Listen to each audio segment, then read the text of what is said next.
All right, 8th grade. So your last three problems look a little bit different, right? They're set up like as these fractions. So you'll see how easy it is to make a problem like in number 6 look just like problems that you did in number 5, where there is no fractions. And the way we do that is we do something that's called cross multiplying, which means we do times by each other. So here's what I mean. We're going to do on one side of our equals sign 9 times x minus 3. And that looks like this. 9 times x minus 3. There's our equals. And then on the other side, we're going to do 2 times 3x plus 9. 2 times 3x plus 9. Now you might be saying, wait a sec, there was no parentheses in the problem. Why did I put these terms inside of parentheses? Because when we cross multiply, we have to make sure that we're doing the 9 times both of these. We have to make sure that we're doing the 2 times 3x and 9. So when I set up in parentheses, we know that we distribute what's on the outside times what's on the inside. So we turned this into a problem that we know how to solve. So now we're going to do just like we did in number 5. We're going to distribute and then make our 0 pairs. So let's distribute this 9, and then we'll distribute this 2. So 9 times 1x gives us 9x. 9 times negative 3 gives us negative 27, equals 2 times 3x gives us 6x. 2 times positive 9 gives us positive 18. So now we need to get the x's on one side of the equation, because look, there's x's on both sides, and we have to get the numbers just on one side of the equation. So we're going to leave the x's on the side that has more. So there's 9 x's on the left and 6 x's on the right. So we are going to leave these 9 x's alone.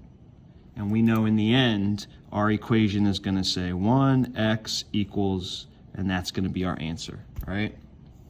So we're going to leave these 9 x's alone, which means we have to make a 0 pair with this minus 27. So we do the opposite to make a 0 pair. If this is minus 27, then we add 27.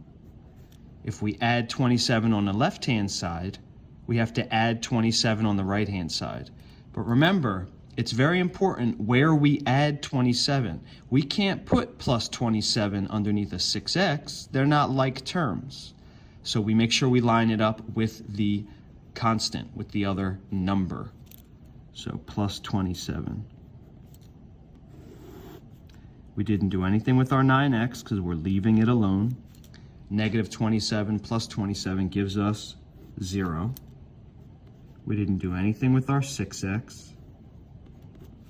18 plus 27, yikes. Let me double check.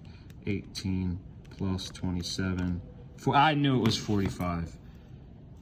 Gives us positive 45. So now look, we got rid of this negative 27 on this side. Now on this side, we need to get rid of these 6x's. We want just this 45 over here. So just like we did with the negative 27, we're going to make a 0 pair to get rid of this positive 6x. So if this is a positive 6x, we can say minus 6x to make it 0.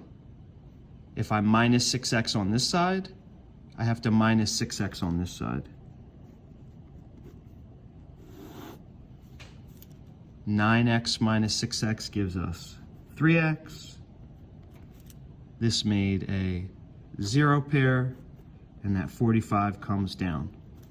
So you got one step left. 3 times something is 45.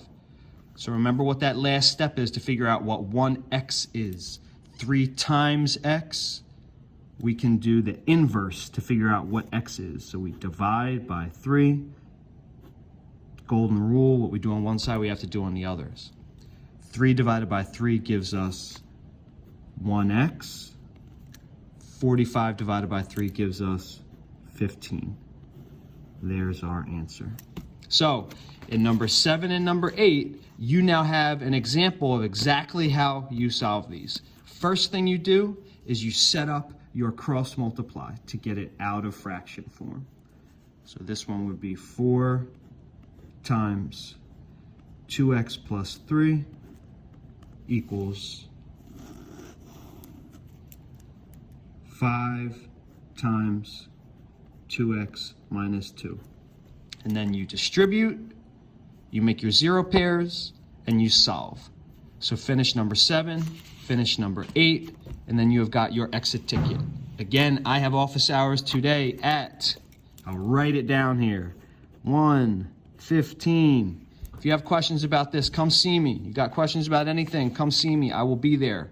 All right? So finish 7 and 8, send me photos, and then do not forget your exit ticket. I will see you guys tomorrow.